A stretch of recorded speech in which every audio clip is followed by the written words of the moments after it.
नमस्कार, जय हिंद, जय भारत। भारतीय अवाम ताकत दल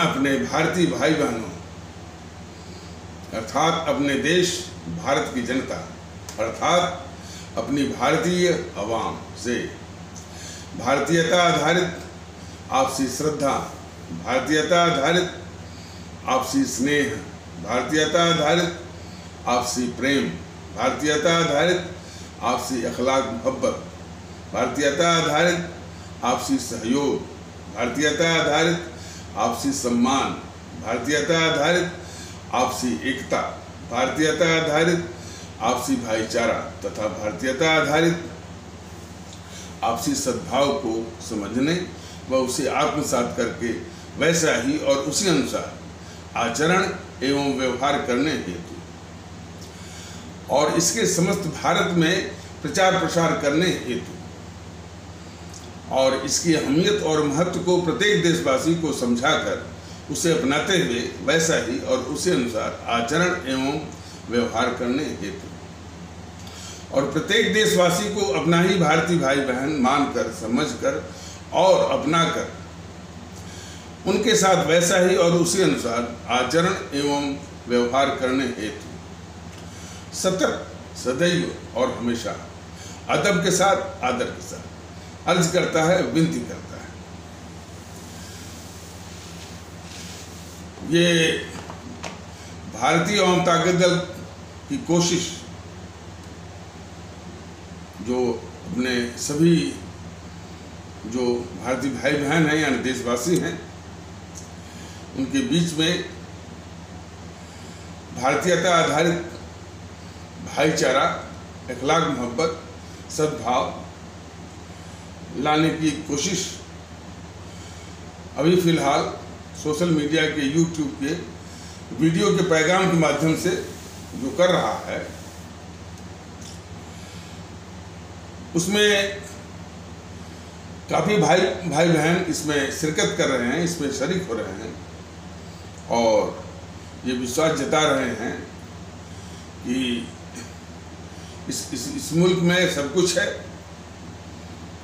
ईश्वर का आशीर्वाद भी है, तीनों ऋतुएं भी मेहरबान हैं, खनिज संपदा भी है, लेकिन जो जरूरत है इस बात की जो एक तो आपसी भाईचारा और आपसी सद्भाव और वो भी भारतीयता आधारित और ऐसे तत्वों का इस भारत की पावन धरती से विनाश जो कि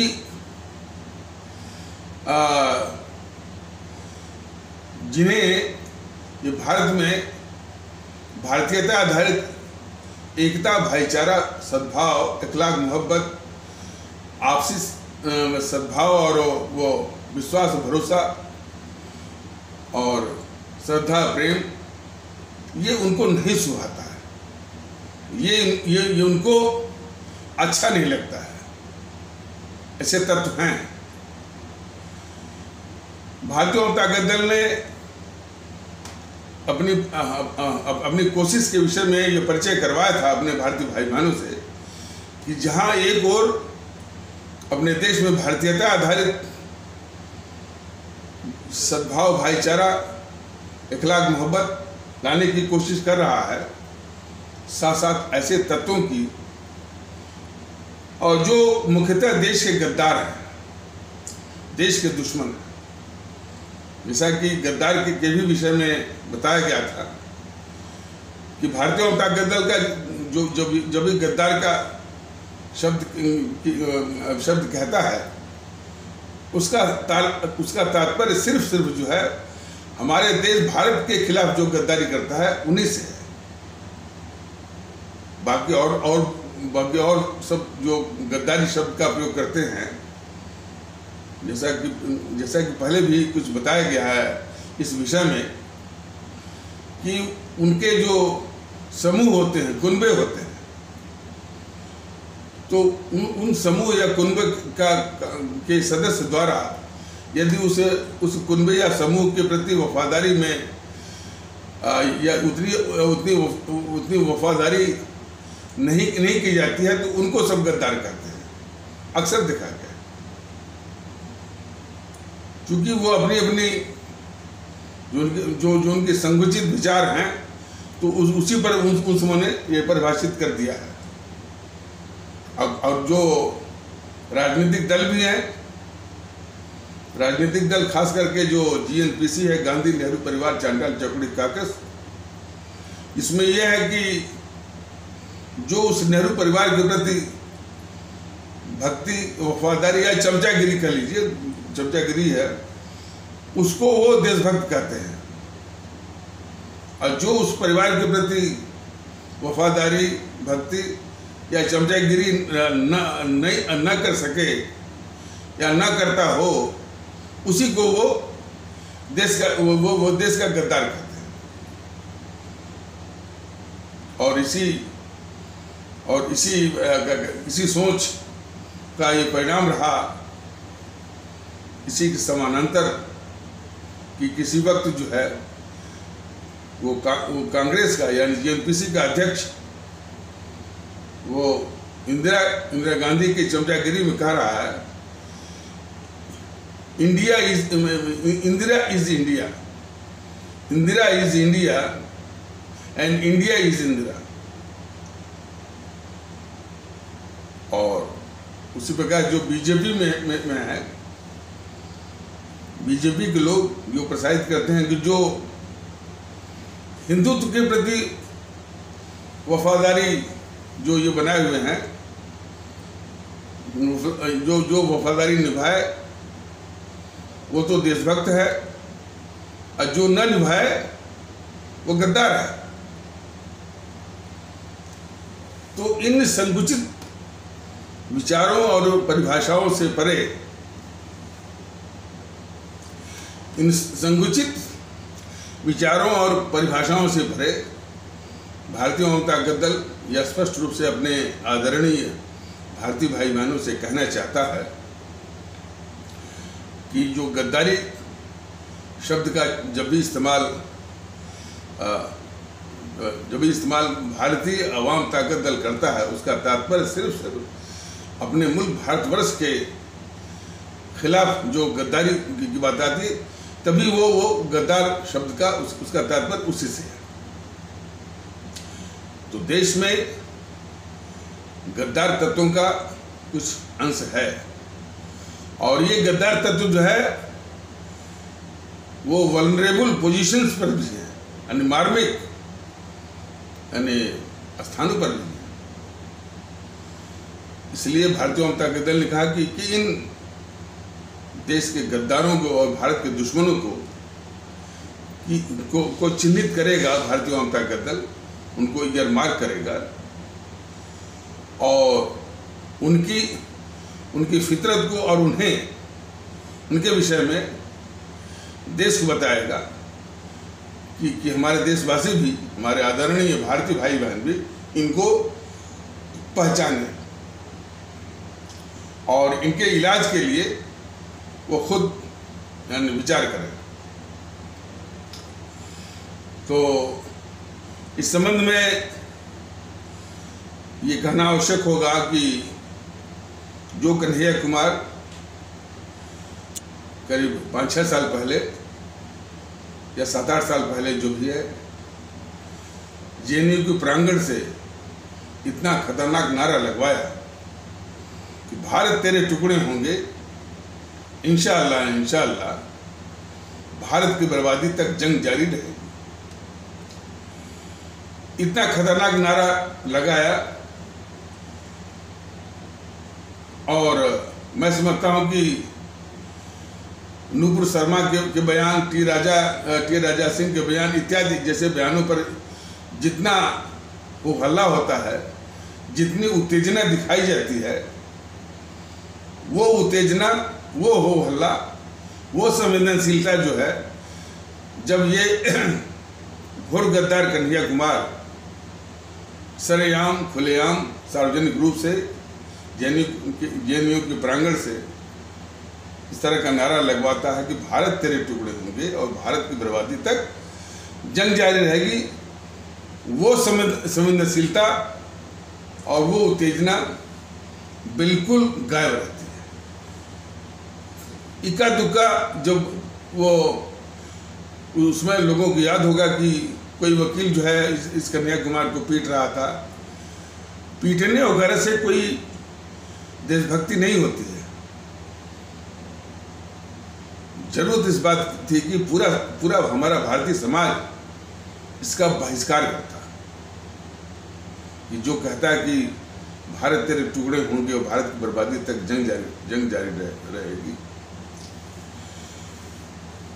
और ये बराबर इतना ये भारत के खिलाफ इतनी घोर गद्दारी वाला जो वक्तव्य उसने दिया, और इस तरह के वक्तव्य और जिस तरह से उसने दिया, कई खतरनाक उसके मायने हैं। उसने सीधे हमारे मुल्क के जो संप्रभुता होती है, जो सार्वभौमिकता होती है, सॉवरेंटी होती है, उस पर आघात किया है उसने।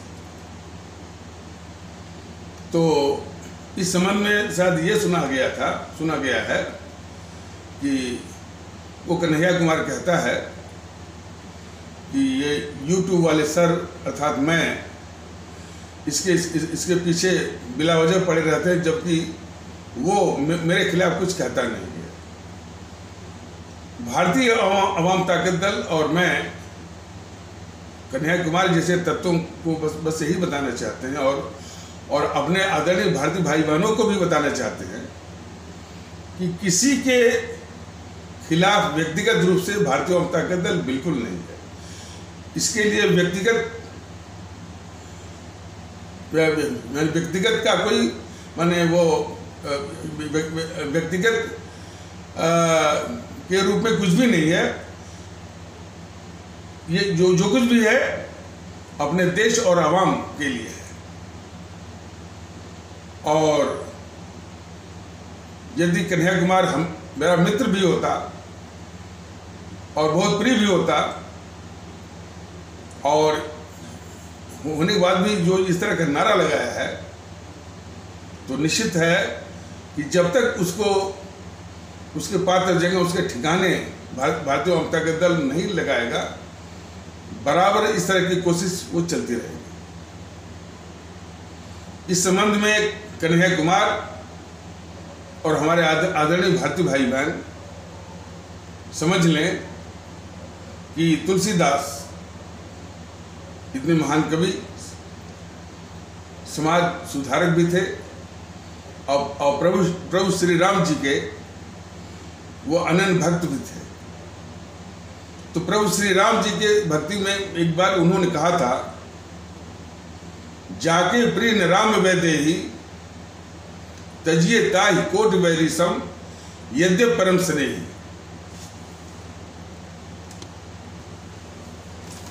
कहने का मतलब है, श्री तुलसीदास जी कहते हैं कि यदि आपका कोई मित्र ही क्यों न हो, अभिन्न मित्र हो क्यों न हो, यदि आपको पता लगता है कि ये प्रभु श्री राम जी का भक्त नहीं है, या इसके लिए प्रभु श्री राम जी प्रिय नहीं है,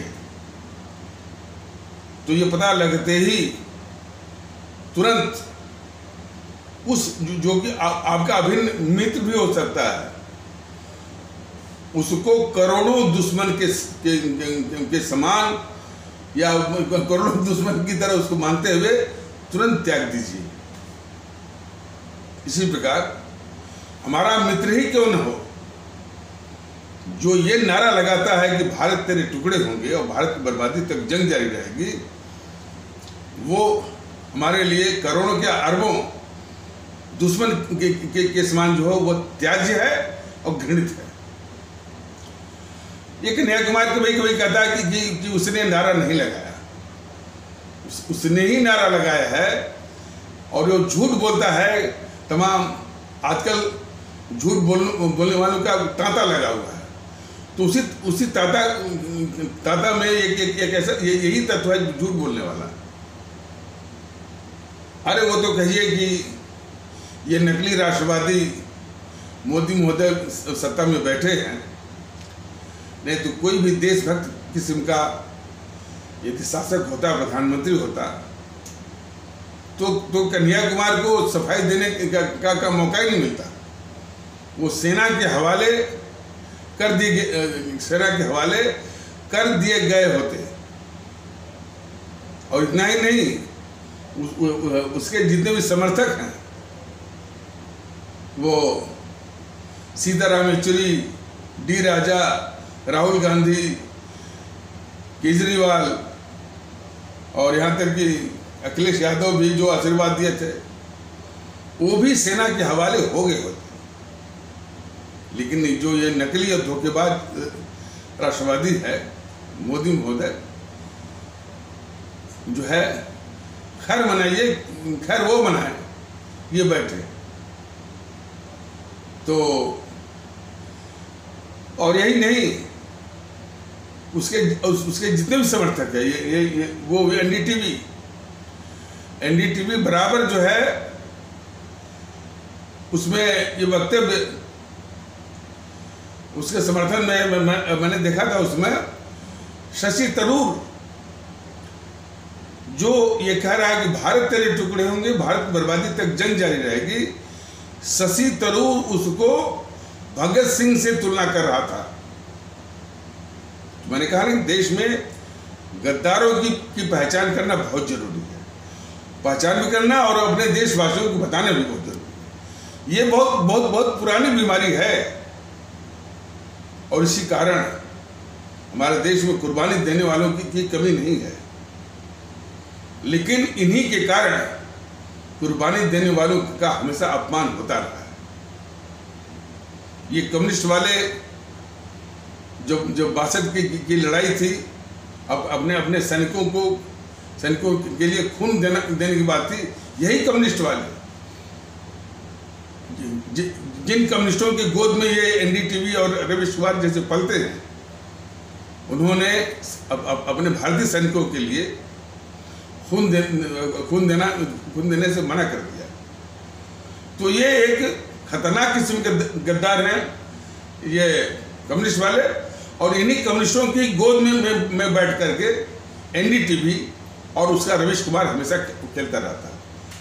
ये देखिए, ये खुद एक गोदी मीडिया है, कम्युनिस्टों की गोद में बैठ करके, और इस मुल्क की सबसे अभिशाप, हर मायने में अभिशाप, जीएनपीसी, गांधी नेहरू परिवार चंद्रयान चौकड़ी कागज के गोद में बैठ करके देश के खिलाफ गद्दारी करता रहता है रविश कुमार।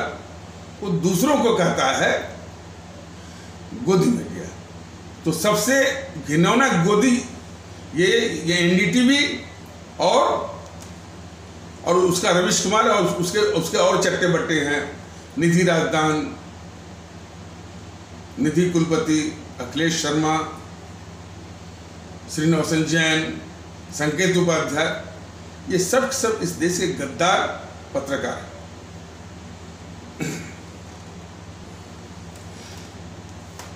ये बात सत्य है कि हमारे देश में,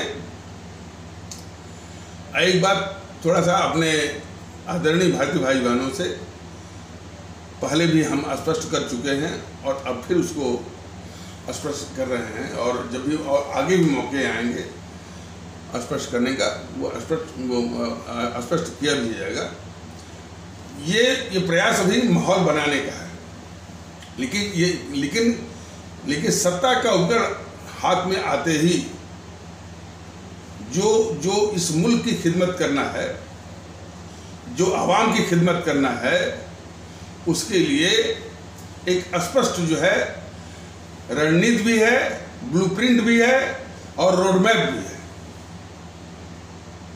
और उसका मुख्य आधार क्या है कि हमारे जो परम आदरणीय राष्ट्र महानायक, राष्ट्रभक्त शिरोमणि नेताजी सुभाष चंद्र बोस की जो शैली थी, जो कि उन्होंने 1941 में बताया था।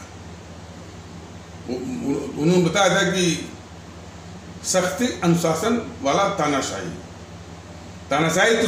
तो मैंने थोड़ा संभव नहीं है, क्योंकि इसमें जो है वातावरण, इसलिए वातावरण जो है लोकतंत्रीय है। तो लोकतंत्र में भी अनुशासन, शक्ति और निष्पक्षता बहुत काम की है।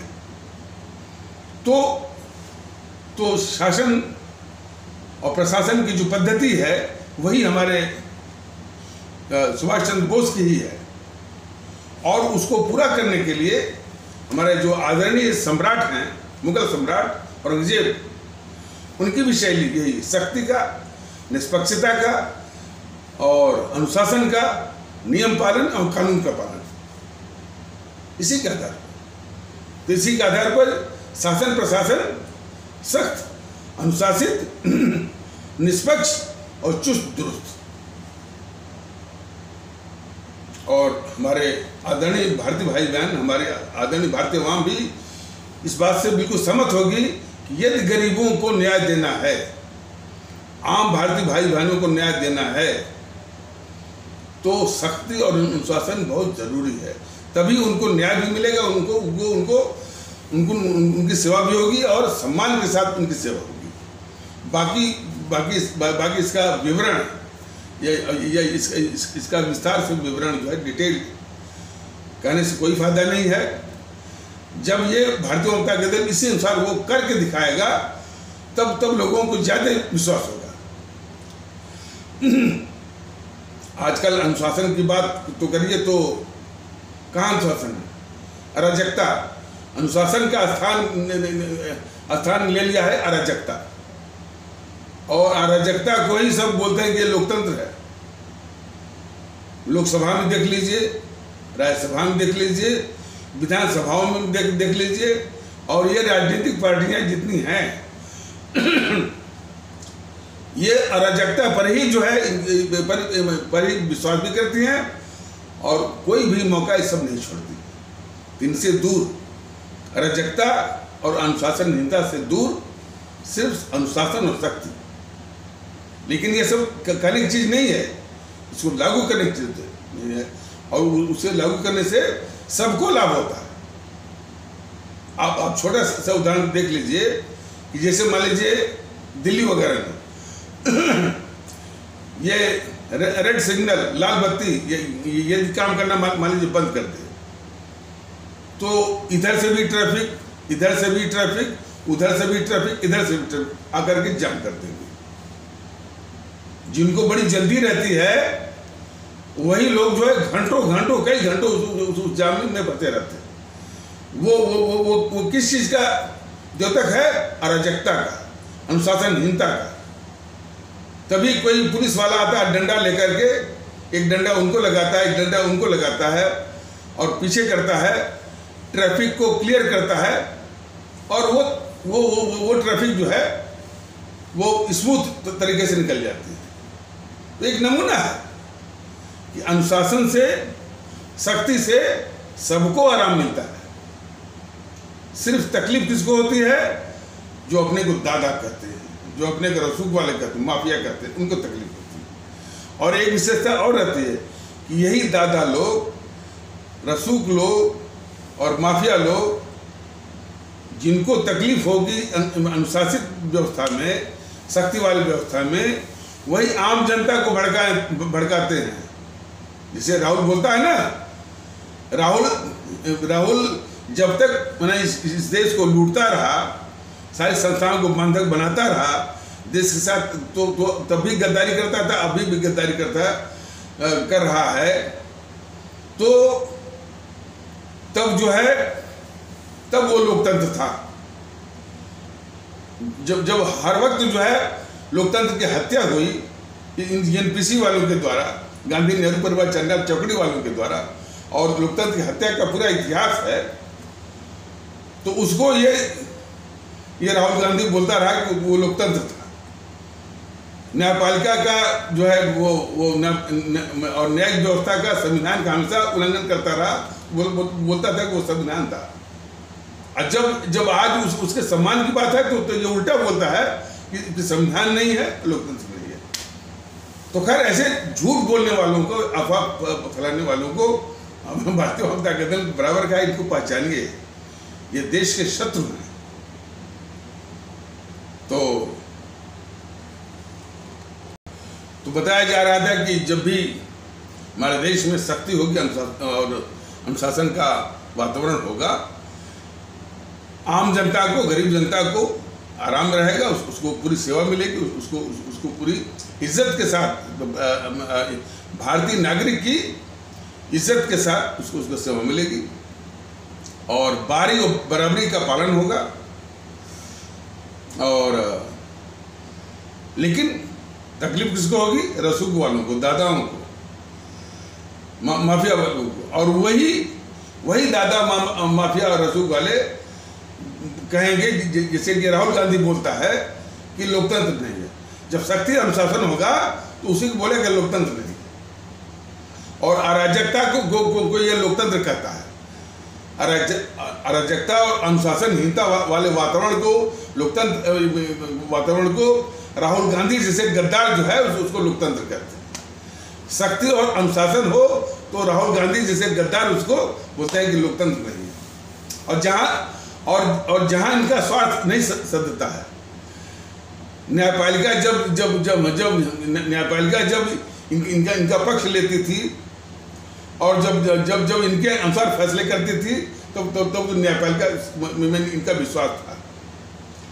और जब आज न्यायपालिका कुछ निष्पक्ष होने की कोशिश कर रही है तो अनाप शनाप बक रहा है। लेकिन वही मैंने कहा कि जो ये सब झूठ बोलते हैं, राहुल गांधी जैसे गद्दार जो है, तो झूठ बोलते हैं, तो इनको झूठ बोलने का मौका कौन दे रहा है? ये मोदी जी, नकली राष्ट्रवादी। मोदी जी और मोदी जी के नकली राष्ट्रवाद से इस मुल्क को बहुत तकलीफ है। भारतीय जनता का दल बराबर ये समझा रहा है अपने आदरणीय भारतीय भाई बहनों को कि ये बीजेपी वाले श्री मोदी जी और ये इस जीएनपीसी गांधी नेहरू परिवार चांडाल चौकड़ी काकस और उसके सोनिया गांधी, राहुल गांधी, प्रियंका गांधी आदि की हर तरह से रक्षा कर रहे हैं और देश के खिलाफ गद्दारी करने की सारी सहूलियतें उसको दे रहे हैं। तो इसमें एक नया मोड़ आया है। मोड़ ये आया है कि अब तक तो भारतीय जनता का दल कह रहा था, अपने आदरणीय भारतीय भाई बहनों को समझा रहा था। कोई जीएनपीसी का नेता यह कहते हुए सुना गया कि यदि बीजेपी इस कांग्रेस को बचाती है तो यूट्यूब वाले सर बीच में क्यों चले आते हैं, यानी यूट्यूब वाले सर को क्यों तकलीफ होती है। चलिए कोई बात नहीं है, कम से कम जीएनपीसी अब तो कबूल तो कर रही है ना, जीएनपीसी अब कबूल कर रही है कि उसको जो है मोदी महोदय, बीजेपी वाले उसको हर तरह से बचा रहे हैं।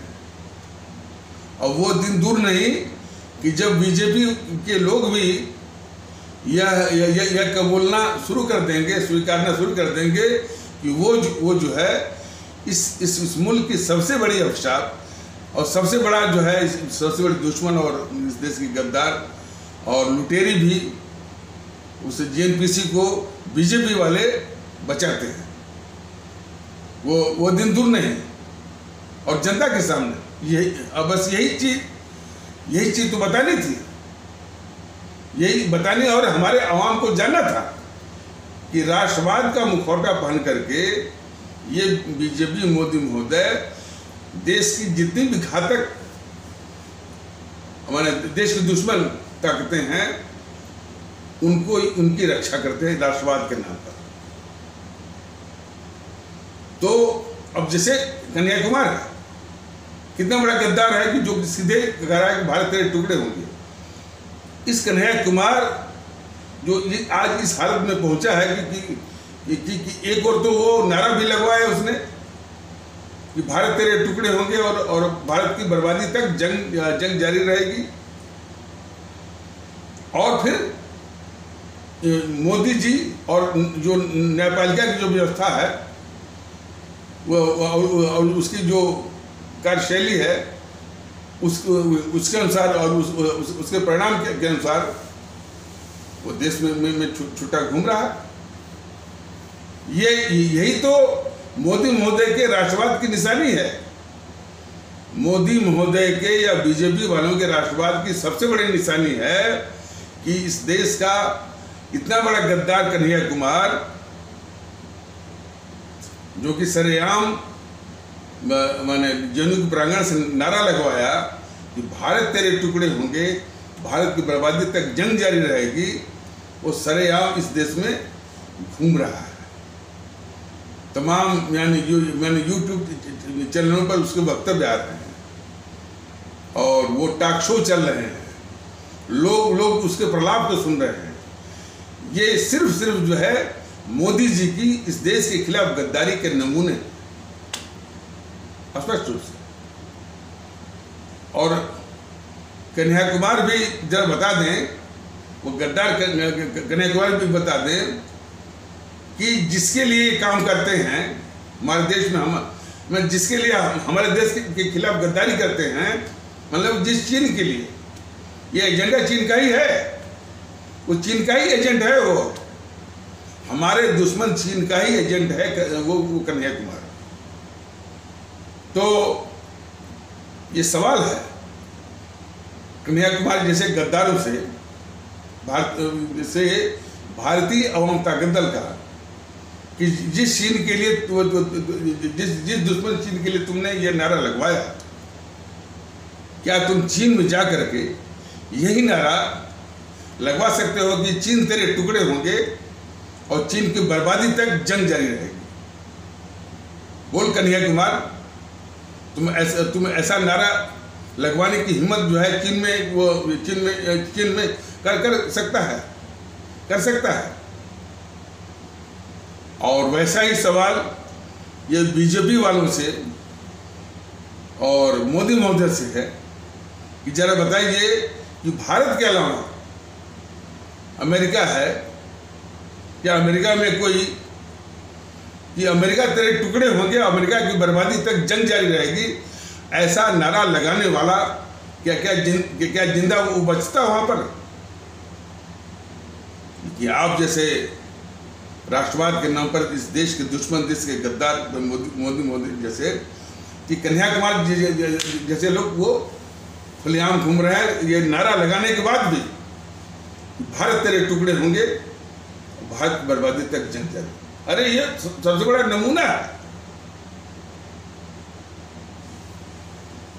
क्या कोई इंग्लैंड में या फ्रांस में या जापान में इस तरह का नारा, या इंग्लैंड में इस तरह का नारा वो लगा सकता है कि ब्रिटेन तेरे टुकड़े होंगे और ब्रिटेन की बर्बादी तक जंग जारी रहेगी? ऐसा नारा लगा करके ब्रिटेन में वो जिंदा रह सकता है, घूम सकता है? वो किसी देश में नहीं घूम सकता और किसी देश में रह सकता। हमारे देश में गद्दारों का इस तरह से समर्थन है इस गद्दार कन्हैया कुमार को, तभी वो घूम रहा है, तभी वो घूम रहा है।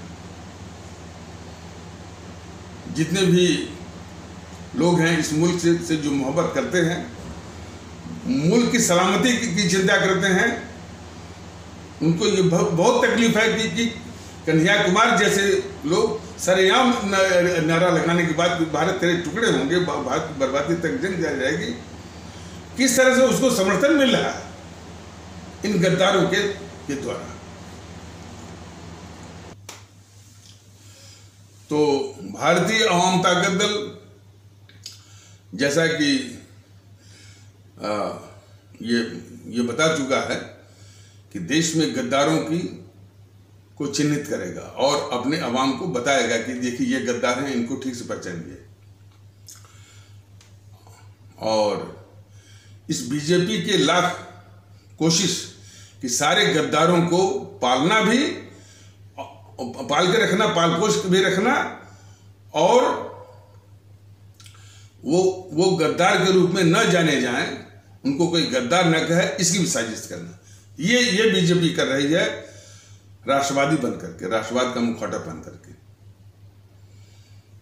जैसे उदाहरण के लिए इसके जो सुबह सालार यूट्यूबर हैं, उस पर इसी यूट्यूब पर जैसे वो हर्षवर्धन त्रिपाठी को ले लीजिए। हर्षवर्धन त्रिपाठी बस यहीं तक अपने को सीमित रखता है कि मनीष सिसोदिया ने केजरीवाल के कई अवगुण, कई कमियां वो बता गए। हर्षवर्धन त्रिपाठी जैसे लोग कितनी देश के खिलाफ गद्दारी कर रहे थे, जरा हमारे आदरणीय भाई बहन जरा गौर से कर रहे हैं। उसी गद्दारी को नहीं कहते हैं कि भारत तेरे टुकड़े होंगे, इंशाअल्लाह भारत की बर्बादी तक जंग जारी रहेगी। उस गद्दार कन्हैया कुमार का ये समर्थक है केजरीवाल, और समर्थक है, इसलिए देश का सबसे बड़ा गद्दार है। और यही चीज बार बार जो है वो बताने की जरूरत है। तो हर्षवर्धन त्रिपाठी जैसे लोग कि वो केजरीवाल का अवगुण, सिसोदिया का अवगुण में देश की मानसिकता को उलझाने की साजिश करते हैं। हर्षवर्धन त्रिपाठी जैसे लोग, और किसके, बीजेपी के ये सब मसाला। तो बीजेपी की मुल्क के साथ यही गद्दारी है कि सारे गद्दारों को, देश के दुश्मनों को जो है कि हमारे देश के लोग उसको देश का दुश्मन समझें, दुश्मन बल्कि ना समझें, इसकी साजिश करती है बीजेपी। और बीजेपी के शिव सालार, प्रदीप सिंह हुआ, हर्षवर्धन त्रिपाठी हुआ, डीके दुबे इत्यादि जो है, केजरीवाल हुआ, राहुल गांधी हुआ, और ये जो सोनिया गांधी, ये माने खुद भी गद्दार नहीं बोलते हैं और उनको गद्दार के रूप में देश जाने, कहे, समझे। ये मैंने देश पूरा समझे, इसके भी खिलाफ ये साजिश करते हैं कि नहीं, देश के लोग न तो उसको गद्दार कहें, न तो उस गद्दार के रूप में जाने, न तो गद्दार के रूप में समझें। ये गद्दारी चल रही है बीजेपी के हमारे देश के खिलाफ।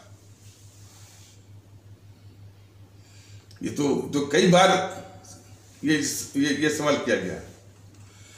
इक्का दुक्का वो कुमार विश्वास ने वो बोला कि खालिस्तान पर वो केजरीवाल बोलते हैं कि खालिस्तान के समर्थक हैं नहीं। अरे गद्दार है तो उसको पुरजोर रूप से, ये मोदी भले वो उसको पाल कर रखे गद्दारों को, लेकिन पुरजोर रूप से इस तरह से देश में जागृति होनी चाहिए,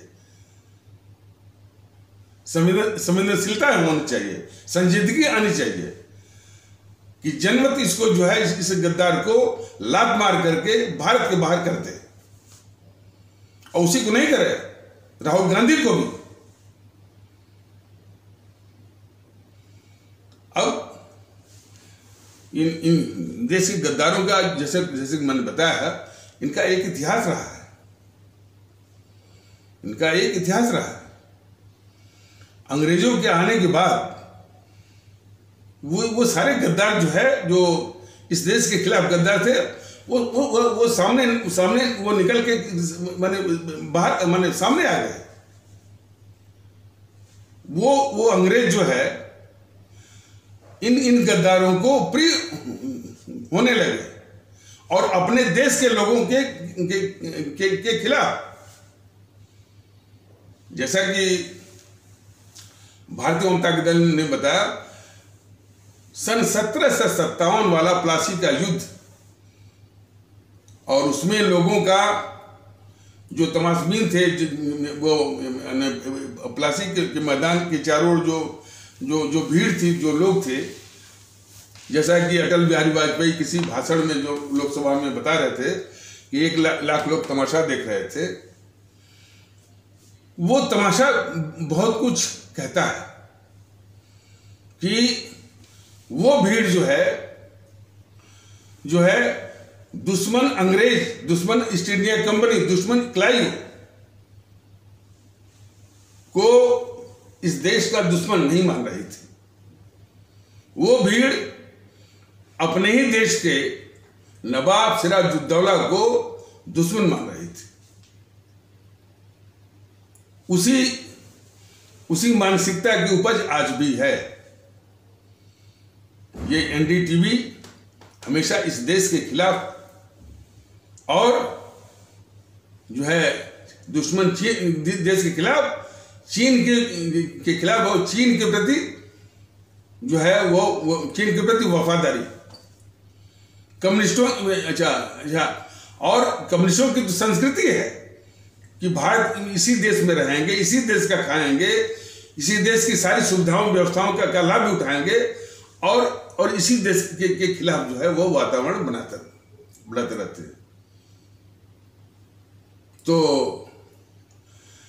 वो जो आदत थी, जो सोच थी, प्लासी के युद्ध में जो 1 लाख की जो भीड़ जो उसको युद्ध मैदान के चारों ओर थी, जो उसकी सोच थी, उस सोच के अनुसार अपने ही देश का नवाब सिराजुद्दौला जो है, उनको वो भीड़ की मानसिकता दुश्मन मान रहे थी और ईस्ट इंडिया कंपनी, अंग्रेज या क्लाइव को अपना हितैषी मान रहे थे। वही मानसिकता आज भी है। एनडीटीवी उसी मानसिकता की उपज है। एनडीटीवी जैसे मीडिया कि हमेशा यानी चीन के पक्ष में, पाकिस्तान के पक्ष में, यानी दुश्मन चीन के पक्ष में, दुश्मन पाकिस्तान के पक्ष में, भारत के खिलाफ आतंकवादियों के पक्ष में, और देश के अंदर जो इस तरह से आतंकवाद का या कट्टरवाद का माहौल बनाते हैं, PFI है, सिमी है, SDPI है और भी है, उसके पक्ष में ये सब माहौल बनाते रहते हैं एनडीटीवी वाले। और इनकी सार्थकता जरा देखिए, वो कहते हैं हम मुद्दा उठाते हैं, बिल्किस बानो का मुद्दा उठाते हैं।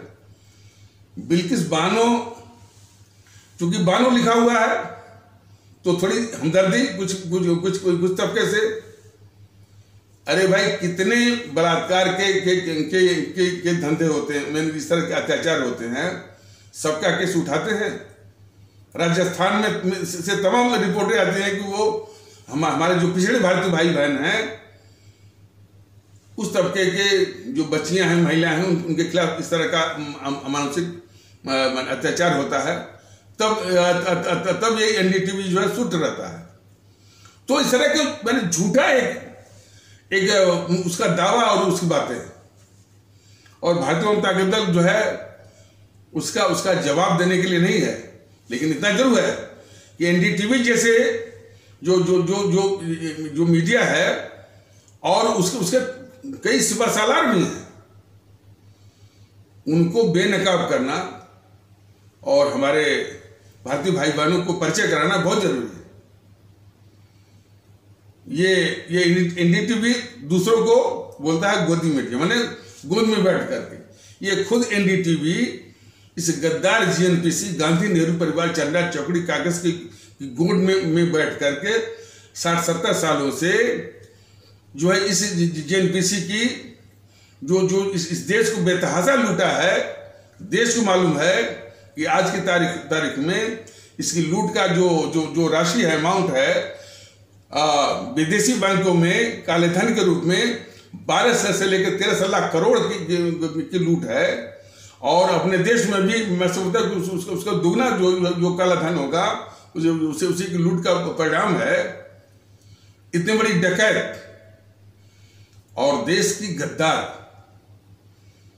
और देश की दुश्मन हमारी सभी संस्थाओं को बंधक बनाने वाली है, और हमारे आम भारतीय भाई बहनों, गरीब भारतीय भाई बहनों को नारकी जीवन देने वाली, और देश को तार तार करने वाली इतनी बड़ी अफसर को कि गोद में बैठ करके एनडीटीवी जो है बराबर, हालांकि बोलेंगे कि मेरा जन्म ही नहीं हुआ, कोई बात नहीं है, जन्म नहीं हुआ, लेकिन जब से एनडीटीवी बना और उसके पहले जो है जो पढ़े राय था, जो पढ़े राय जो कंपनी थी, उसकी ऐसी सोच थी कि उसी गोद में बैठ करके इतने बड़े अभिशाप के सारे पापों को वो ढकना और एक झूठी महिमा मंडन करना। और एनडीटीवी अकेला नहीं है। और ऐसे लोग कहते हैं कि हम तो वो जो दलित के बाद आवाज उठाते हैं, उसके आवाज उठाते हैं। ये सब सिर्फ उनका मुखौटा भरा है, तर्क देने का, खोखला तर्क। और करते हैं इसके पीछे देश के खिलाफ गद्दारी, चीन के प्रति वफादारी, पाकिस्तान के प्रति वफादारी, आतंकवादियों के प्रति वो जो आतंकवादी हुआ, PFI हुआ, सिमी हुआ, SDPI हुआ, इसके प्रति वफादारी। ये चरित्र है इनका। तो जैसा कि बता पिछले कि भारतीय जनता दल अभी भी कहता है कि यदि कभी भी सामना हो गया रवीश कुमार और रवीश कुमार ही नहीं, भारतीय जनता दल तो बल्कि चाहता भी है कि एक बार रवीश कुमार मंडली से मतलब है, रवीश कुमार मंडली से मतलब है कि पूरा वो कुनबा, रवीश कुमार, संकेत उपाध्याय, अखिलेश शर्मा, श्रीनिवासन जैन, निधि राजदान, निधि कुलपति, संदीप चौधरी, मानक गुप्त, अभिशाल शर्मा, पुण्य प्रसून वाजपेयी, बरखा दत्त, शेखर गुप्त, राणा अयूब, आरफा खानम, सुरा भास्कर, राहुल कंवल, अजीत अंजुम, प्रभु चावला और आशुतोष, मुकेश कुमार, अमरीश कुमार, अशोक वानखेड़े, आलोक जोशी और जो छुटभैये हैं वो अनिल के सिन्हा और इत्यादि 40-45 का ये गिरोह है। ये बहुत ही खतरनाक भारत विरोधी गिरोह है। भारतीय जनता दल ये देखिए इतना खतरनाक गिरोह जो है, ये दो ही बात करता है, कैसे मोदी हटे, सत्ता राहुल को मिले, इसी की साजिश करता था। और मोदी क्या ये सब विरोधी नहीं है, वो तो दिखाते हैं, लेकिन सिर्फ है राहुल को सत्ता दिलाना। कौन राहुल? जो इस देश का सबसे बड़ा गद्दार है इस समय। तो ये कुनबा जिस तरह का और इसकी बहस जब ये सब चर्चा करते हैं, हमारे आदरणीय भारतीय भाई बहन जरा गौर से देखें, कभी भी हमारी आवाम किस तकलीफ में है, क्या उसको चाहिए, हमारे गरीब भारतीय भाई बहन की क्या तकलीफ है, क्या महसूस करते हैं, इसकी एक भी चर्चा नहीं। सिर्फ चर्चा साजिश की कि किस साजिश के तहत वो गद्दार राहुल गांधी सत्ता में वापस आ जाए। तो हमारे आदरणीय भारतीय भाई बहन जरा जो इन पत्रकारों के चरित्र को, इनके डीएनए को, इनकी फितरत को बहुत गौर से देखें कि कितने खतरनाक किस्म के पत्रकार हैं। लेकिन ये पत्रकार या मीडिया जो कितनी खतरनाक है देश के खिलाफ, ये सब के सब मोदी महोदय के द्वारा, मोदी महोदय के शासन के अधीन ये पाले जा रहे हैं। ये गद्दारी है मोदी जी की भारत के खिलाफ, ये समझने की आवश्यकता है। तो भारतीय जनता दल किसी भी क्षमता में वो तो चाहता है कि ये पूरा कुनबा, इस कुनबे से एक बार सामना हो जाए, वो भी पब्लिक के सामने, और वहीं पर भारतीय जनता दल और मैं इन समूहों को एक ही साथ चीर के रख देंगे। तो चीर के रख देने का मतलब है इनको बहुत अच्छी तरह से जो है अपने अवाम के सामने बेनकाब करेंगे कि कितने खतरनाक किस्म के ये देश के गद्दार हैं ये पत्रकार। जो बीजेपी वालों के लिए तो बहुत चहता होंगे, बीजेपी का हर एक नेता प्रवक्ता बड़े आराम से जाकर इनके कार्यक्रमों में शिरकत करते हैं। प्रदीप सिंह भी जाता है, एक ममता काले करके वो कह रही है कि भाई ये खतरनाक किस्म का है एनडीटीवी वाला, फिर वो उसके कार्यक्रम में जाती है। क्या तर्क है ममता का लेकर के? तो जो है, जो खतरनाक है, जो देश विरोधी है, देश का गद्दार है, उसको तो एट पोल्स बार्ज, यानी दूर से ही उसको जो त्याज्य है और इस बात का प्रयास होना चाहिए और इस तरह की जागरूकता होनी चाहिए कि इस तरह की जो भारत विरोधी खतरनाक मंडली कुनबा है, कैसे इसको यानी देश के बाहर किया जाए। और इन सबों का जो देश के साथ गद्दारी करने का ऐतिहासिक इनकी पृष्ठभूमि है और उसी से पहचाने प्लास्टिक युद्ध से। और प्लास्टिक युद्ध में क्या था, वो जो भीड़ था, वो भीड़ जो है वफादारी दिखा रही थी क्लाइव और ईस्ट इंडिया कंपनी और अंग्रेजों के प्रति। नवाब सिराजुद्दौला को अपना दुश्मन मान रहे थे। और फिर उसी के बाद जब अंग्रेजों का शासन आया तो इन्हीं अंग्रेजों के साथ जो है ये नवाब, राजा, जमींदार और उनके चमचे, ये अंग्रेजों के साथ ही थे। उन्हीं की उपज तो है, उन्हीं की उपज जो है ये एनडीटीवी और जितने इस तरह के पत्रकार हैं जिनकी वफादारी इस देश के प्रति नहीं, देश के दुश्मनों के प्रति है, चीन के प्रति है, पाकिस्तान के प्रति है और आतंकवादियों के प्रति है और बराबर ब्रिटेन का लेंगे। हम हमारे देश के लोग जाने, देखिए जितने भी मीडिया हैं सब, BBC, गार्जियन, हालांकि देखिए इन सब बातों में हम अपने आदरणीय भारतीय भाई बहन जिनकी खुद परिवार की जिम्मेदारी रहती है, दिनचर्या की जिम्मेदारी रहती है, बच्चों की शिक्षा है और उनकी सुरक्षा है, तमाम परिवार की अन्य जिम्मेदारियां हैं, उसी में बेचारे हमारे जो आम भारतीय भाई बहन हैं, गरीब भारतीय भाई बहन हैं, उसमें उलझे रहते हैं।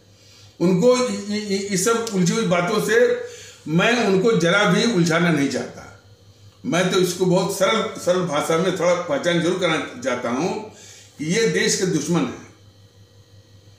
तो इसलिए देश के दुश्मनों को अच्छी तरह से पहचान लेंगे तो पहचान लेंगे तो आप जो है वो राहुल गांधी को भी पहचान लेंगे बड़े आराम से, मोदी महोदय को भी पहचान लेंगे, अखिलेश यादव को भी पहचान लेंगे, जो ममता बनर्जी है उसको भी पहचान लेंगे। पहचानना बहुत जरूरी है।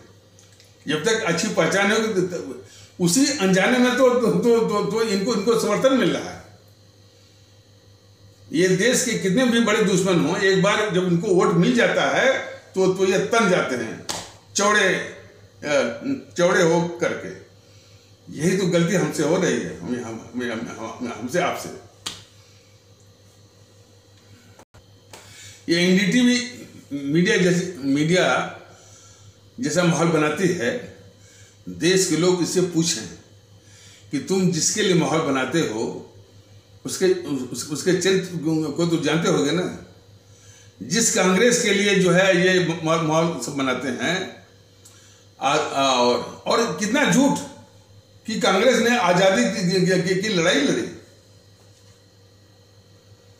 कांग्रेस ने आजादी, अरे जिस कांग्रेस का संस्थापक हमारे 1857 की आजादी की क्रांति के हजारों क्रांतिकारियों का हत्यारा हो, जिस पार्टी का संस्थापक जो है वो ये कहे कि हमने आजादी की लड़ाई लड़ी।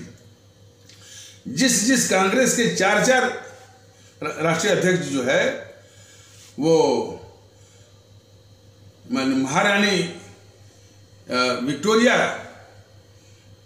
के आगे जो है घुटने टेक करके उसकी वफादारी की कसम खा करके जो नाइटहुड की उपाधि लेने वाले इस कांग्रेस पार्टी के चार राष्ट्रीय अध्यक्ष, वो इतना झूठ बोलता है क्योंकि उसने आज़ादी की लड़ाई लड़ी। हमारे आदरणीय भारतीय भाई बहनों, ये जान लीजिए कि इतने बड़े तथ्य को और इतने घिनौने तथ्य को कि कितने माने ये गद्दार किस्म के सब ये थे वो कांग्रेस वाले, उसको छुपा नहीं पाए। इनके इतिहासकार ने कबूला है कि भाई कांग्रेस पर तोहमत लगता था, एलिगेशन लगता था कि यह अंग्रेजी सरकार की सेफ्टी वाल्व है। सेफ्टी वाल्व कबूलना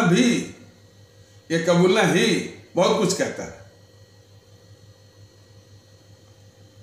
और ये जो इनके पक्ष में जो एनडीटीवी हुआ, और एनडीटीवी अकेला नहीं है, टाइम्स ऑफ इंडिया भी वैसे ही है, हिंदुस्तान टाइम्स भी वैसा ही है, इंडियन एक्सप्रेस भी वैसा ही है, और इसके बाद अमर उजाला, दैनिक भास्कर, हितवाद, और इस तरह की बातें जो है कि देश में देशभक्ति आनी चाहिए। ये आपका दैनिक जागरण भी, दैनिक जागरण का वही हाल है जो कि जी न्यूज का है, रिपब्लिक भारत का, जो सब दिखाएंगे कि हम बड़े देशभक्त हैं, लेकिन गांधी नेहरू परिवार चंदा चौकड़ी को उजागर करने में हमेशा जो है वो उनके अलग ही उनके नाटक होते हैं।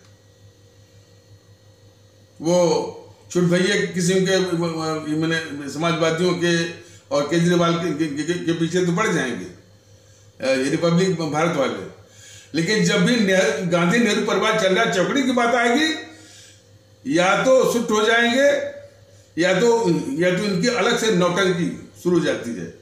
वो जैसे कि ये रिपब्लिक भारत है, जी न्यूज़ वाला है, इंडिया टीवी वाला है, ये सब के सब जो है उसी धारा के। तो भारतीय जनता के दल बताना चाह रहा था कि ये जो पूरा कुनबा है मीडिया का, पत्रकारों का, बौद्धिक वर्ग का, जरा ये बताए कि जो गांधी था, जिसको कि अंग्रेजों ने पैराशूट करवाया कब, जबकि बंग भंग जो हुआ था 1905 में, यानी पार्टीशन ऑफ बंगाल, यानी बंगाल का विभाजन, उसके खिलाफ जो है स्वदेशी आंदोलन था। उस स्वदेशी आंदोलन को दबाने के लिए इन अंग्रेजों ने इस मोहनदास करमचंद गांधी को अफ्रीका से यहाँ पैराशूट करवाया। तो ये पूरा कुनबा बताया कि इस गांधी ने उन अंग्रेजों के प्रति वफादारी की बातें सार्वजनिक रूप से नहीं कही थी। क्या उसने ये नहीं कहा था कि मैं अंग्रेजी सरकार के प्रति वफादार हूं? भारत के नव युवकों को भी चाहिए कि वो भी अंग्रेजी हुकूमत के प्रति अपनी वफादारी का सबूत दें। ऐसा बोल करके उस अंग्रेजी सेना में भारतीयों को भर्ती करवाया, जिन अंग्रेजों के खिलाफ हमारे हजारों अमर शहीदों ने जान दी। जरा इस पर भी कुछ बोले, वो इस पर वो नहीं वो बोल सकते। और इसी वफादारी के चलते जो है अंग्रेजों ने उनको माने हिंद केसरी भी और नाइटहुड भी दिया हुआ है। इसी के आधार पर जो है अंग्रेजों ने इसी वफादारी का इनाम, और ये उपाधि अंग्रेजों ने इस गद्दार मोहनदास करमचंद गांधी को दी हुई है। तो ये सारी बातें हैं उसी के पक्ष में। ये NDTV, times of India, Indian express, Hindustan times, Navbharat times हमेशा माहौल बनाते रहते हैं, और हमारे देश के लोग पहचाने कि ये बहुत ही ऐतिहासिक बीमारी है। जरा कल्पना करिए ना कि हमारे देश में लोग कुर्बानी देते गए, जान देते गए। भगत सिंह फांसी पर लटकते गए। उनकी लोकप्रियता को किस तरह से जो इन सब ने वातावरण बनाया, उनके कुर्बानी हुआ, महानता हुआ, देशभक्ति की बात, ये सब जो बड़े बड़े सिस्टमेटिक ढंग से और बहुत ही वो षड्यंत्र के जरिए दबाते गए।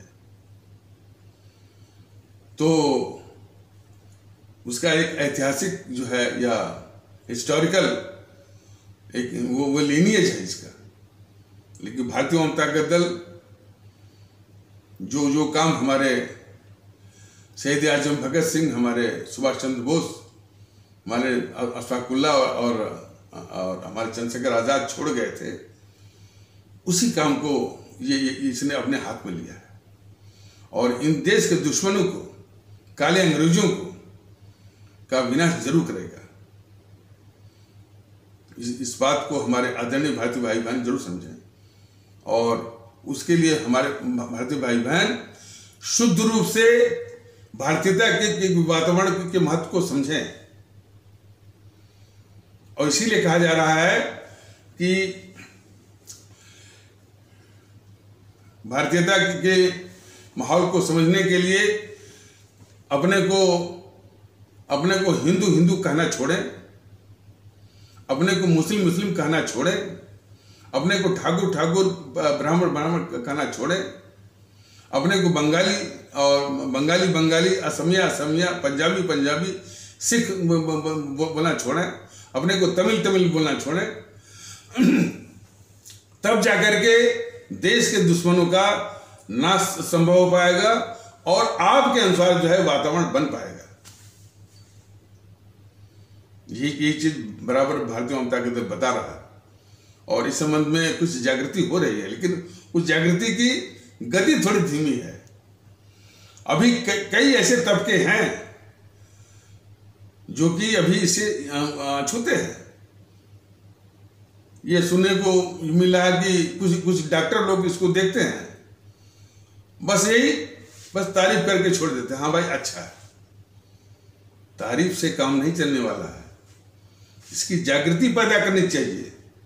इसकी जागृति पैदा करने की आवश्यकता है। चर्चा चलाइए, चर्चा चलाएंगे तभी इन देश के दुश्मनों की पहचान होगी, क्योंकि मताधिकार का अमोघ अस्त्र वो आपके हाथों में है, इलाज आपके हाथों में है। तो उस इलाज के पहले कम से कम इस तरह की जागरूकता और वो संवेदनशीलता मुल्क के प्रति और आवाम के प्रति, और मानसिक गुलामी से तो बाहर निकलिए।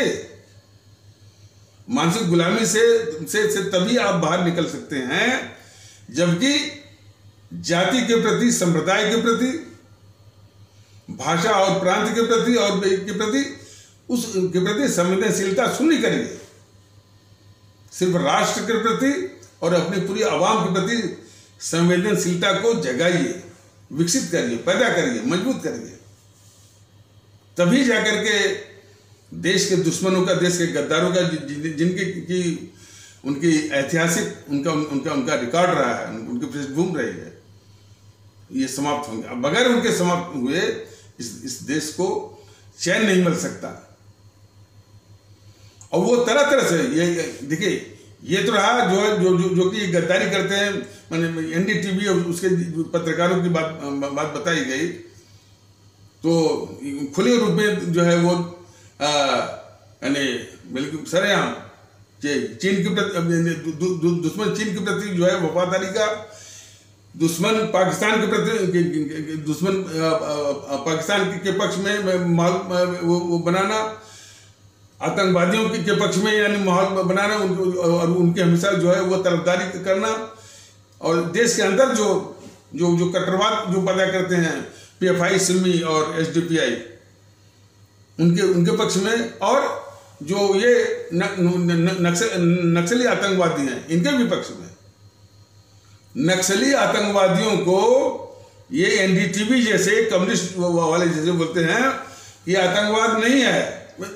जरा आप लोग समझिए कि कितना सब झूठ बोलते हैं। और हाँ, एक मीडिया तो छूट ही गया, द हिंदू बहुत बहुत खतरनाक किस्म का वो अखबार है, और उसकी शातिरता तो लोग समझ भी नहीं पाते। जैसे मैंने बताया था कि द हिंदू के विषय में मैंने कई लोगों से पूछा। कुछ लोग तो बोलते हैं जो ये हिंदूवादी, हालांकि वो हिंदूवादी तो नहीं है, बल हिंदूवादी होने का एक नाटक और दम्भ भरते हैं। उनसे जब मैंने पूछा कि भाई कि ये द हिंदू अखबार के विषय में आपका क्या विचार है, आपका क्या ख्याल है? अरे सर, जब हिंदू उसने लिखा है तो हिंदू के विषय में क्या पूछना है?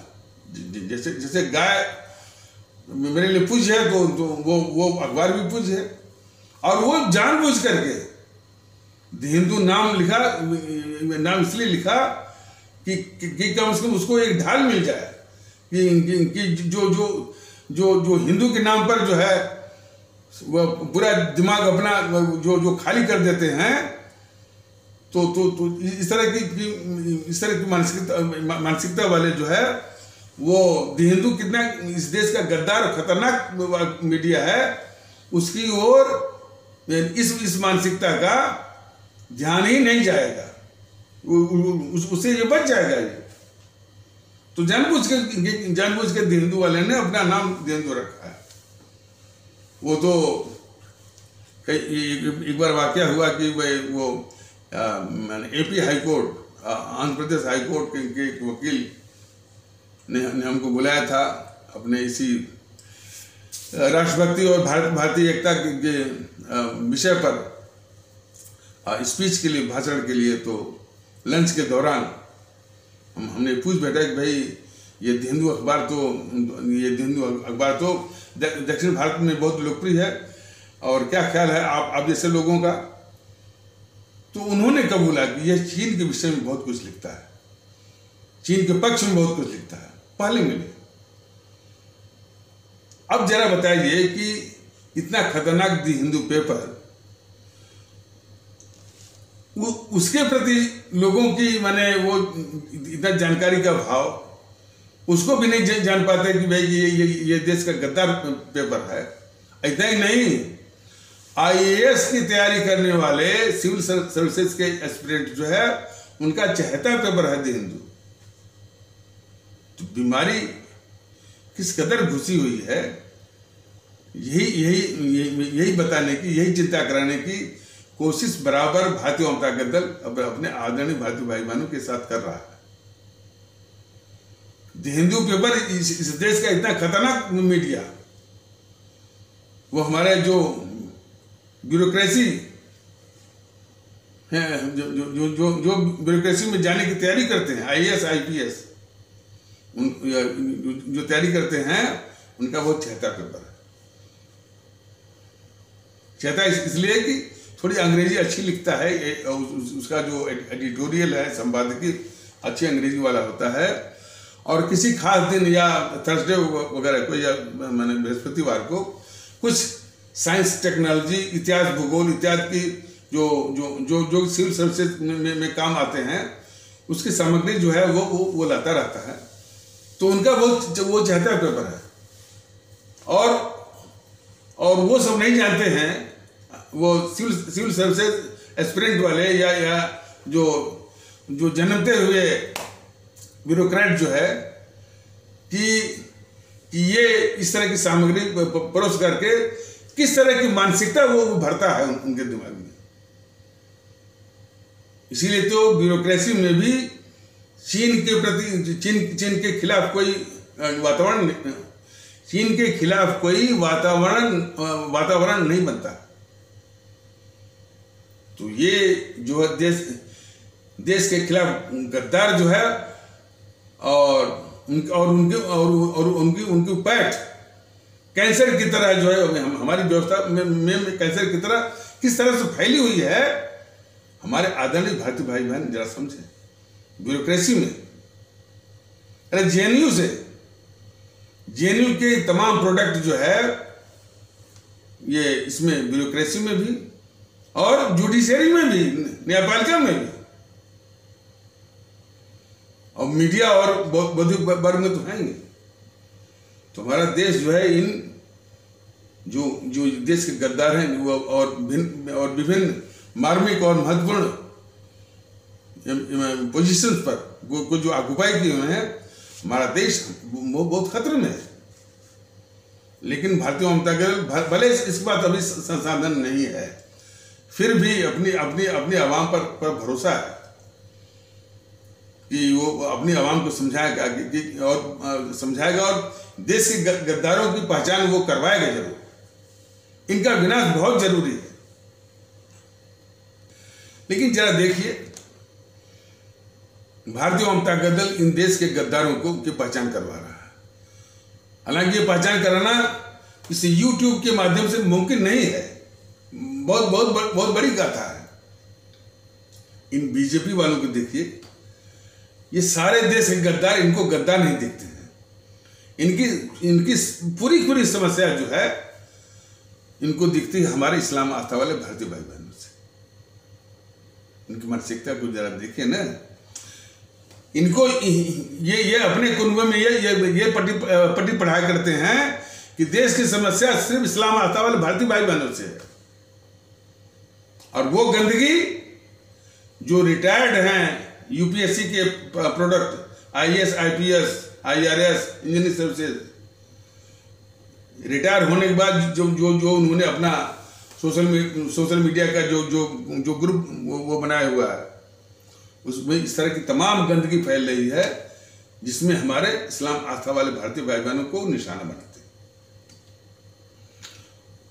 जिन गद्दारों का मैंने वर्णन किया है और भी विस्तार से बताने की जरूरत है। ये तो बहुत छोटा सा टिप ऑफ द आइसबर्ग मैंने बताया, इसके विषय में जरा भी नहीं बोलते। तो मैं समझता हूं कि इस तरह के तत्व जो कि ब्यूरोक्रेसी में मैंने बताया था ना, वह भी बहुत खतरनाक किस्म के गद्दार हैं इस देश के, जो कि इन गद्दारों की ओर से यानी गद्दारों को बचाने के लिए एक तरह का मुहिम वो छेड़े हुए हैं हमारे इस्लाम आस्था वाले भारतीय भाई बहनों को निशाना बनाने का। देखिए, जब मैं ये बात कहता हूं कि उनको निशाना बनाने का, तो ये बात मैंने पहले भी बताया है कि इस्लाम आस्था वाले भारतीय भाई बहनों के तबके में जो तत्वों की पहचान भी भारतीय जनता दल ने की है, कुछ तत्व हैं उसमें कट्टरवादी भी हैं, असामाजिक भी हैं और हिंसक और उपद्रवी भी हैं, और कुछ ऐसे भी तत्व हैं जिनकी न तो आस्था न तो आदर्श मानते हैं। यानी भारत में जितने भी आदर्श या महापुरुष या जितने भी संत महात्मा हुए हैं उनको आदर्श नहीं मानते। इसके लिए वो ढूंढते रहते हैं भारत के बाहर, सऊदी अरेबिया में ढूंढते हैं, टर्की में ढूंढते हैं। ऐसे हैं तत्व। और ये आदत कोई याद से नहीं है। जब आज़ादी की जंग चल रही थी, बाकी लोग तो अंग्रेजों के खिलाफ वो लड़ रहे थे।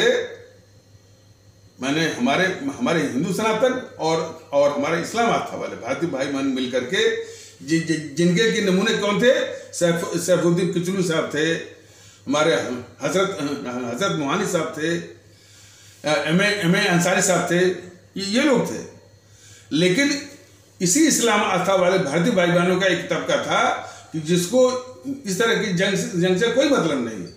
वो सिर्फ जो है भारत के बाहर क्या हो रहा है टर्की में, वो खलीफा और क्रिश्चियनों के बीच में, उसकी बात को लेकर के जबकि जरूरत थी अंग्रेजों के खिलाफ जो है वो आंदोलन करने की, लेकिन वो अंग्रेजों के वो ये कुनबा जो है, कौन कुनबा? भाई जो मैंने बताया कि हमारे इस्लाम आस्था वाले भारतीय भाई बहनों का एक तबके का एक हिस्सा है जो कि जिसके लिए इस भारत में जितने भी संत महात्मा हैं, महापुरुष हैं, वो आदर्श नहीं दिखते। वो आदर्श ढूंढ के लाते हैं वहाँ से, सऊदी अरबिया से और जो है टर्की वगैरह से, और उन्हीं की बातों पर देश में अशांति भी फैलाते हैं और आंदोलन भी करते हैं। इसमें नहीं बल्कि उस समय भी वो जो 1918 या 19 के आसपास, 1918 या 19 के आसपास तो उन सबों ने अंग्रेजों के खिलाफ कोई आंदोलन, कोई प्रयास नहीं किया। उसके लिए जो है आंदोलन जरूर किया, और उस आंदोलन का नाम था खलीफत आंदोलन। चूंकि वहाँ के खलीफा को लेकर के कोई विवाद था, जो कि ये विवाद जो है वहाँ जो क्रिश्चियनों के साथ था, ये विवाद। तो खलीफत आंदोलन इन सबों ने चला दिया, जबकि जरूरत थी कि अंग्रेजों के खिलाफ आंदोलन करने की। ये गद्दार मोहनदास करमचंद गांधी उस खलीफत आंदोलन का नाम ही बदल दिया, खलीफत से खिलाफत कर दिया। ये सारी बातें बताई जा रही हैं कि इस पर जो है एनडीटीवी, इंडियन एक्सप्रेस, ये जो मीडिया, ये जो बौद्धिक वर्ग का कुनबा है, इसको नहीं बोलता है। इस पर इसकी घिघी बंद हो जाती है। तो खलीफत आंदोलन का नाम बदल दिया इस गद्दार मोहनदास चंद्र गांधी ने खिलाफत आंदोलन, और खिलाफत आंदोलन को नाम दे दिया कि आजादी के जंग का आंदोलन है, राष्ट्रीय आंदोलन है। यही तो भारतीय जनता दल अपनी आवाम से परिचय करवा रहा है कि कितना घोर गद्दार था ये मोहनदास करमचंद गांधी, और उसी का वातावरण ये सब बनाते हैं। ये गद्दार, देश के गद्दार किस्म का ये मीडिया वाले, जिसमें एनडीटीवी है और इत्यादि है, और उसके ये पत्रकारों का, गद्दार पत्रकारों का गिरोह। तो इनको समाप्त करने के बजाय मोदी महोदय पाल रहे हैं, और तरह तरह से वो नाम देते हैं कि खान मार्केट गिरोह और लुटियन गिरोह। कहने से कुछ नहीं होता मोदी महोदय, करने से होता है। जैसे कि राम राम जपने से नहीं होगा, प्रभु राम क्या बता गए हैं उन रास्तों पर चलने से होता है। तो मोदी महोदय ने बस इस गिरोह को कभी बोल देते हैं खान मार्केट गिरोह, लुटियन गिरोह, इसलिए होता है। इनको समाप्त कैसे करना है, और इनको समाप्त करने से होगा। तो खैर अभी भारतीय जनता दल अपनी आवाम को बता रहा है, जगा रहा है, पहचान करवा रहा है। और तो ये जो बीजेपी वाले जो खतरनाक खेल रहे हैं कि जिन गद्दारों के विषय में अभी कुछ परिचय, देखिए सबका तो अभी संभव नहीं है, और यूट्यूब एक सीमित माध्यम है, इसके जरिए संभव भी नहीं है। तो जो अभी परिचय करवाया है, ये जो है बीजेपी के नजरों में, मोदी के नजरों में ये सब गद्दार नहीं है। इनको तो पालेंगे, सिर्फ एक एंटी मुस्लिम जो उनकी विचारधारा है, इसी से वो काम करते हैं। और इस तरह की जो सोच की जो आग है, उसमें घी डालते हैं इस्लाम आस्था वाले भारतीय भाई बहनों के तबके का बौद्धिक वर्ग। उस बौद्धिक वर्ग को जितने गद्दारों के विषय में बताया गया है, ये गद्दार दिखते ही नहीं। इस्लाम आस्था वाले भारतीय भाई बहनों का जो बौद्धिक वर्ग है, उसने पूरा दिमाग ही खाली कर दिया है सिर्फ आरएसएस और बीजेपी के खिलाफ। देश के उसकी नजरों में एनडीटीवी गद्दार नहीं है, ये पत्रकारों का जो मैंने नाम लिया वो गद्दार नहीं है, ये कम्युनिस्ट वाले वो गद्दार नहीं है, ये समाजवादी पार्टी के लोग गद्दार नहीं है, ये ममता बनर्जी गद्दार नहीं है, एनसीपी वाले गद्दार नहीं है। सिर्फ उनको समस्या होती है आरएसएस और बीजेपी से। तो समझ जाए कि गद्दारों की रक्षा करने वाले कितने लोग हैं और किस किस रूप में है। लेकिन फिर भी भारतीय जनता दल जो प्रयास है पूरी आवाम को जगाने का, भारतीयता एक ऐसी नाव है, ऐसी पतवार है, ऐसा शिप है, इस पर सवार हुई, ताकतवर बनिए एक होकर के, और शुरुआत करिए इन काले अंग्रेजों को, ताकत आपके हाथ में है, मताधिकार का, उसका इस्तेमाल करके इनको नष्ट में नाबूद करिए ईवीएम मशीन पर। तो इन्हीं आवश्यक शब्दों के साथ इस आवश्यक परिचर्चा को यहीं पर विराम दिया जाता है। तब तक के लिए नमस्कार, जय हिंद, जय भारत।